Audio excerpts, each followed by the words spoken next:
সময় আর কি সে আমার বেকার বইলে সে চলে গেছে, ঠিক আছে, কিন্তু তার জন্যই আমি বেকার হয়েছিলাম। আমি চাকরি করতাম ভালো একটা পজিশনে। 2022 সালে আমি একটা কোম্পানিতে চাকরি করতাম। ওই সময় আমার স্যালারি ছিল 25,000 টাকা। পরে সে বলতো যে তুমি চাকরি করো, দূরে থাকো, আমার থাকতে সমস্যা হয়, তুমি চলে আসো। পরে আমি চলে গেছি। চলে যাওয়ার পর পরবর্তীতে সে বলতে তুমি বেকার, তোমার আবার ফ্যামিলি পছন্দ করবে না, এইসব অজুহাত দেখে তারপর সে চলে যায়। একটা সময় পরবর্তীতে 3 মাস পর তার সাথে যোগাযোগ হয়। সে নিজে ইচ্ছে যোগাযোগ করে। তো তারা একটা নজর দেখার জন্য তার চাচার সাথে কথা হয়েছিল, তার সাথে একটা নজর দেখবো, এই জন্য তার চাচার সাথে 10,000 টাকা কন্ট্যাক্ট হয়েছে। পরে আমি 10,000 টাকা তারে দিছি। দেওয়ার পর তারপর আমি একটা নজর দেখতে পাচ্ছি।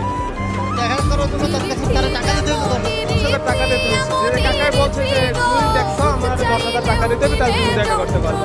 তারপর আমি 10,000 টাকা দিচ্ছি। দেখতে পাচ্ছেন তার জন্য বললাম না যে মায়া সারা জীবনই থাকবে আমার, তার জন্য ভালোবাসা সব সময় থাকবে।